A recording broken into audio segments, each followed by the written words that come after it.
Okay. Ganda ng bigas, oh. Oh.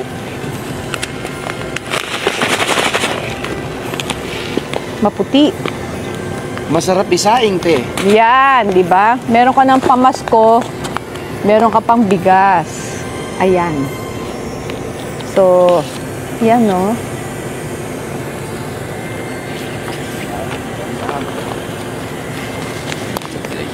Oo. Ate Ani. Ay, may kalendaryo pa pala. Oo, okay. Ulit, Oy, eh. okay. May kalendaryo pang kasama. O, di ba? Huwag niyo itatapon, ha? Pwede nyo sigurong gupitin ito, kaya pala may 2025. Makikita nyo, may kalendaryo pa. Baka kaiba to, ha? Ganda, ha? Diba? May kalendaryo pa. Yan. Oo. Yan. Iharap mo na lang yan. Diba? Ganda naman. Ate Ani, 2 linggong sabay-sabay kakainin to ng mga batang Manileño. Oo. Oo. Ewan ko kung ano. Mahantay pa nila yung ano, yung bisperas ng Pasko. Siyempre, 12 days of Christmas, magsisimula na po tayo bukas. Abang Sosya, mga lolo't lola ko. Naku, Diyos ko. Hindi lang yan. Ha? Hindi lang yan. Meron pa kayong eto. Binili natin sa mga magsasakang Pilipino sa Mindanao. Yes, sariling atin, pinakamahal na bigas. Black rice, no? Yan po. Meron kayong black rice. Nandiyan na rin kung paano. Sabi niyo, bakit naman ganun ang binigay ni Yorme? Ang itim-itim ng bigas. Naku, Diyos ko, Nay, Tay. Kasi special kayo sa akin. I want you to have the best. Yes. Yung pamisan-misan, katulad nung Ensure Milk. Matikman yun. Kahit pa paano. Di ba?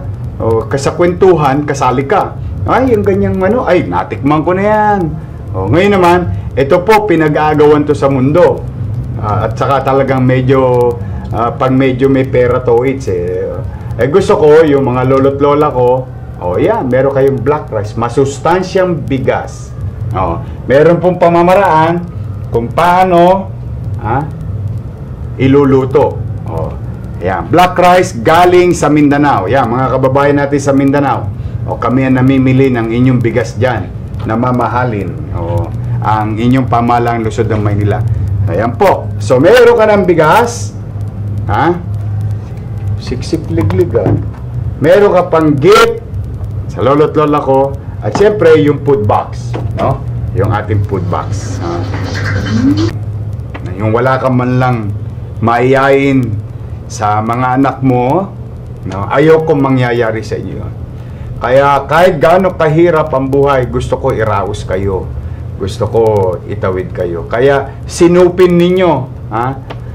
Umikot na po. Maraming salamat sa DPS, sa MTPB, at saka sa City Engineering Office, sa mga empleyado nila. 485 barangays na. No? Inagahan ko na po, mga kababayan, para yung agam-agam nyo na may handa kaya ako sa Pasko. Ano ba unahin ko? Ibibili ko ba ng damit ang anak ko o regalo ang anak ko o yung kakainin namin sa Pasko? Para meron kami mapagharimunan o Noche Buena o Medianoche. Kaya inagahan ko na po para maramdaman ninyo na kahit anong mangyari, may mapagsasaluhan kayo sa Pasko. Ayokong danasin ninyo yung dinanas namin ng pamilya namin. Pero kahit pa paano naman, ang nanay ko nakakabili ng isang Coke litro, no? Pag Pasko, saka yung mga nakuha kong panis na hotdog sa Divisoria Market nung araw, yung mga slices ng hamon, o yung mga talsik ng hamon, ayoko pong danasin nyo yun. Mahirap, maging mahirap. Lalo na pagka siyempre, holiday, gusto mo maramdaman. Kaya Gusto ko, yan, ihanda nyo na yan. O at least, kahit ano mangyari, lalo na yung mga mahihirap nating mga kababayan, no? Kahit ano mangyari, itabi nyo na yan. Tapos, yung inyong savings, ibili nyo na ng regalo sa anak ninyo. Para yung natipid nyo dito, no? Yun naman ang pangregalo nyo sa mga anak ninyo. Walang magugutom sa Maynila. Walang malungkot na Pasko sa bawat pamilyang Manileño. 700,000 families, more or less, in the city of Manila. Yung iba, maswerte, siyempre, tayo, wala naman tayong pinipili, no? Mahirap, middle class, mayaman, lahat magkakaroon. Lahat mararamdaman may gobyerno. Mano pa, no? Yung mga mahihirap nating mga kababayan, ayan, meron na kayo, itabi nyo ha, pakiusap ko lang, tiisin nyo na ng konti. Alam ko, minsan nakakatokso tirahin yung karne norte, yung keso, yung spaghetti, kasi parang tumutulo laway mo, diba? Kailan ba namin titirahin to? Pero tiisin nyo na yung cocktail para sa Pasko. Ikaw, kapatid mo, nanay mo, sa tatay mo, no? Sama-sama kayo sa lamesa. Natapos ang 2021, buo pa rin kayo. Yung iba naman malungkot dahil nawala yung pamilya nila, o miyembro ng pamilya nila. Sama-sama kayo sa lamesa, buo pa rin ang pamilya. Nakaraos tayo. May awa ang Diyos, makakaraos tayo ulit. Lagi ko kayong itatawid hanggat maaari. No? Pipilitin ko laging maging masinop, mainam, at epesyente kayong paglingkuran. I love you. Mga lolo't lola ko, mga nanay tatay ko. Tingnan mo naman, di ba? Yung ngiting wagas. Ano ito? Ngiting tagumpay. Di ba? Yun ang aking kaligayahan. Sa mga lola. Yan, mga bagay na sabi ko nga, ayan, kita mo naman. Di ba? Yung sabi ko nga kay Ate Honey, basta itutuloy mo lahat yan. Allowance ng senior, cake ng senior, regalo ng senior, yung PWD, yung allowance nila, yung solo parent, tapos yung K-12 allowance ng estudyante, tapos allowance sa kolehiyo. Basta ibalik ang pera sa tao. Paramdaman. Nangako naman si Vice Mayor Hani Lacuna na tuloy-tuloy lahat ang nasimulan natin. Salamat naman. Ayan, okay? At senior citizen sa mga lolo't lola natin. Sure, gold. Sa siya, nakakuha na niya pa. Pang 150,000 to, Cesar? Opo. 150,000.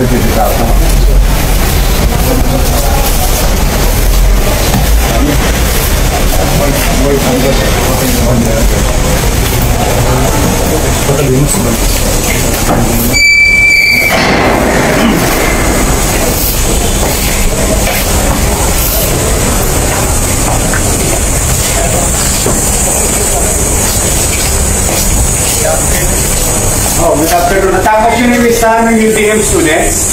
Yes sir, nabigay na po namin kay ma'am. Kasi sila na lang ang naiwan. Opo.